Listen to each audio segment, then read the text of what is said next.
Le festival Les Arts Sans Mêle, organisé par l'association Ardimut, provient pour une toute nouvelle édition, la 16e, qui commence demain et va se poursuivre samedi. 2 jours donc de festival avec de beaux noms au programme, une programmation variée. C'est ce que nous allons voir et nous en parlons justement dans la matinale avec Kerian François, le responsable de la communication au sein de l'association. Bonjour. Bonjour. Et soyez le bienvenu sur Merci. le plateau de la matinale. Alors, je le disais, on est à J-1 de ce rendez-vous. Est-ce qu'on est prêt ? Tout est en place pour accueillir le public ? Quasiment tout est en place, il nous reste quelques petits détails à revoir, mais on va faire en sorte d'être prêt pour être en pleine forme demain aussi à l'ouverture des portes. Ouverture des portes demain à 18h30, C'est bien ça. C'est ce que vous m'avez dit. Alors, les Arts Sans Mêle, tout d'abord, pourquoi ce nom ? Les Arts Sans Mêle, ça vient tout simplement en fait, d'une bande de copains qui ont créé l'association il y a quelques années de cela et qui étaient passionnés de toutes les cultures, de tous les arts, et ils se sont dit pourquoi pas monter une association où on réunirait vraiment tout, la musique, la peinture, la danse, etc.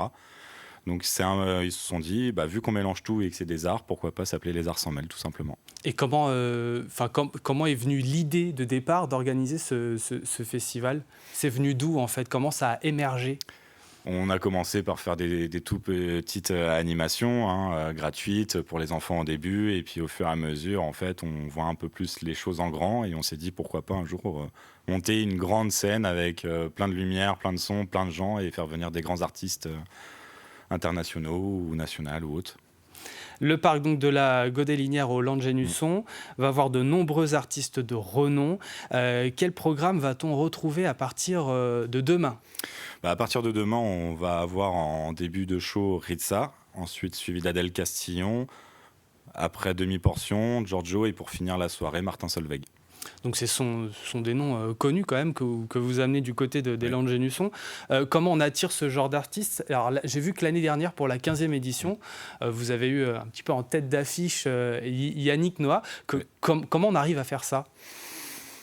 Honnêtement, même nous, quand on a eu l'occasion de le faire venir à la Godélinière, on n'y croyait pas, parce que Yannick Noah est un artiste maintenant que tout le monde connaît et qui a passé les générations. Et on s'était dit, si l'occasion se présente, on y va. Il est assez présenté et on l'a eu. Ça s'était fait comment ? Je pense que ça s'est fait un peu avec le hasard aussi des choses. Qu'est-ce qui fait qu'un festival comme celui-ci va fonctionner ? Quels ingrédients vous allez mettre pour que ça perdure ? On va arriver à la 16e édition, donc c'est que ça fonctionne. Mais qu'est-ce qui fait que ça fonctionne justement ? Je pense que c'est surtout notre énergie, notre enthousiasme, et puis on peut compter sur énormément de bénévoles qui fait qu'on puisse aussi installer quand même une scène de plus de 100 mètres carrés, de faire les installations de bar et tout. Et comment on fait pour tenir ces éditions ? La motivation. Quand on voit les retours du festival, une fois qu'il est terminé, ça nous donne encore plus envie de continuer, de taper encore plus fort, dont notamment cette année avec la programmation qu'on a cette année. Et je crois qu'il y a 350 bénévoles, c'est ce que j'ai pu voir, oui. qui sont donc autour de cette édition. Et ça s'organise comment, justement, le fait d'avoir tous ces bénévoles, cette programmation on commence à partir de quand à penser à une édition, à la prochaine édition, à la suivante ? Dès que celle qui est en cours se termine, on se repose quelques semaines après le rangement du site et on commence déjà à réfléchir pour l'année prochaine.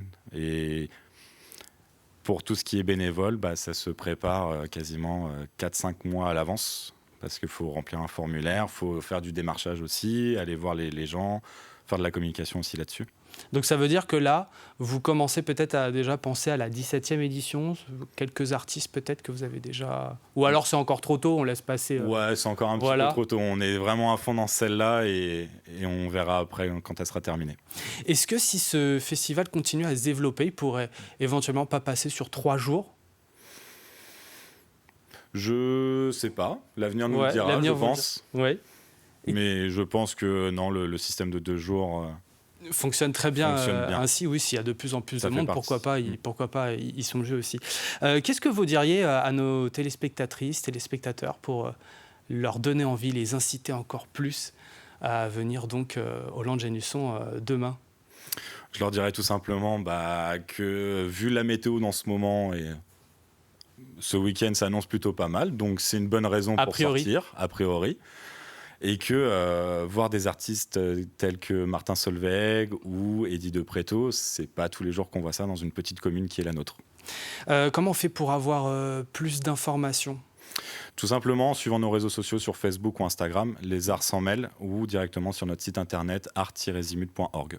Alors, j'ai vu hier soir, en regardant un petit peu votre site, qu'on pouvait encore, qu'il y avait encore des places disponibles. Mais apparemment, il n'y en a pas beaucoup, il faut se dépêcher, c'est ça ?